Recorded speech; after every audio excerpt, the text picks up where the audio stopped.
Okay, so I want to talk about how life is really messed up, right? I mean, well, I plan to write this book, right? And because the world's really messed up, right? The world's a really messed up place. I myself find myself like counting the days to die, to die. What kind of life is that? What kind of life is that? Saying, what, this world, it has nothing to offer to me. Even if somehow I'm able to like win the lottery, the world, I'm tired of it. You know, I would prefer to die and go to heaven, you know, wherever that's at. But anyways, what I want to say is that the emphasize a bit is that the world, it's really messed up. Once you're about my age, 38, 39, 40, you realize that the world's messed up. The world's messed up, right? And so um, I feel like I'm in a prison. I feel like I'm in a prison personally. I feel like I'm waiting, to die. And so a prison in which there's no police, in which the ignorant part of society dominates the order, right? And so I want to create this book. I want to make this book to create inspiration um, to all those Christians that are viewing, and to all those people that are not Christians, but that way they could get an insight of what life could be, right? And so I want to create this book, and this book, I think it's going to be like really, really special because as Christians, we're taught that we're passengers. We're passengers regardless of what lifestyle we live in, what type of economic status we have. We're taught that we are passengers, that we cannot, how would you say it, participate in certain activities because of certain people or of certain, how would you say it, aspects like drinking or smoking. There's things that we can't do. There's things that we're not allowed to do. You know what I'm saying? And well, I think that as Christians, we should be allowed to do them.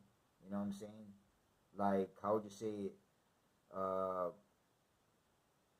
there's beverages that, like teas, like Chinese, Japanese teas, that don't exist in the normal world. Like, I don't have access to Chinese teas or Japanese teas. You know what I'm saying? I don't have access to them.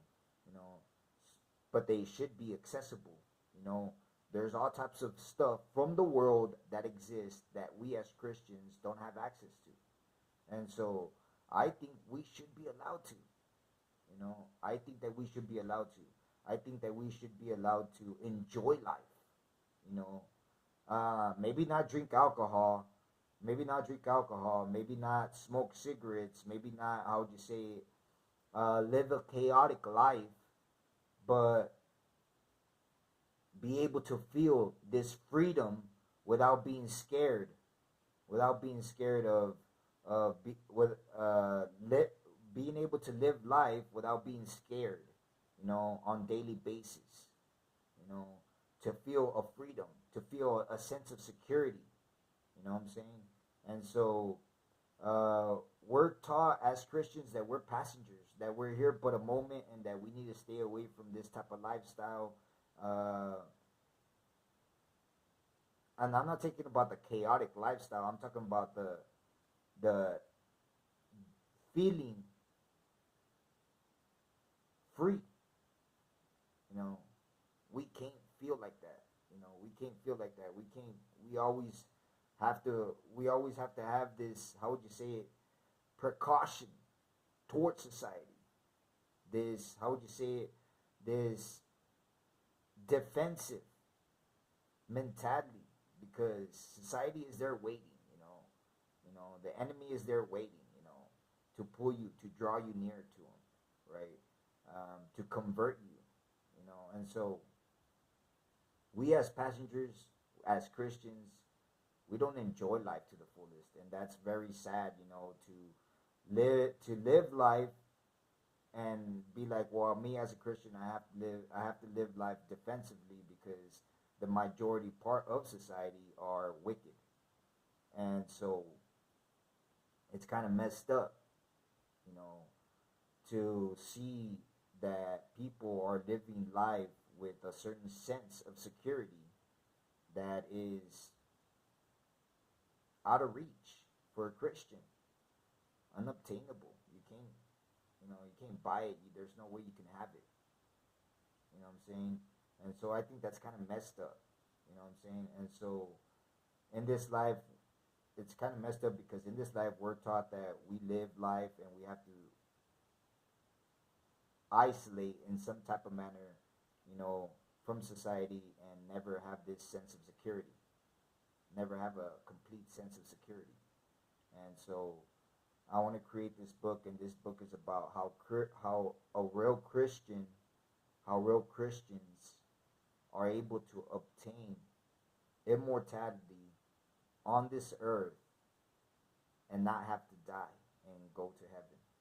You know, in which case, you know, um, the Christian is suppressed. You know, suppressed throughout his entire birth, throughout his entire adolescence, throughout his entire young adult life, but eventually obtains immortality and lives life, you know, lives life here on this earth, you know. And so that's what the book's about, that Christians are able to become immortal. And it's funny because the Bible, John 3:16 says, you know, for whosoever believeth in the Son of God shall not perish. And what does perish mean? Perish means to die. In other words, it's saying shall not die, but obtain everlasting life. It says it right there.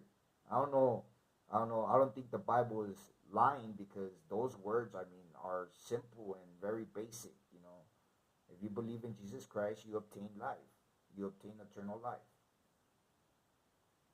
If you regret all the sins that you committed, you know, to the fullest from the bottom of your heart, and you accept Jesus Christ in your life, you obtain eternal life. That's what John 3:16 says, and that's what this book is going to be about. You know, that's what the book's going to be named, John 3:16, and it's going to be awesome, man. And I want to speculate. You know, I'm going to make these videos to speculate, to structure and make foundation of what the book's about. For all those that are watching, well, you're gonna have a first view of what the book's gonna become. You know, the beginning of it. You know, it's gonna be an impeccable book, and I just think that that a lot of people are gonna enjoy it, and that it's gonna be awesome. John 3:16. That's gonna be the name of the book.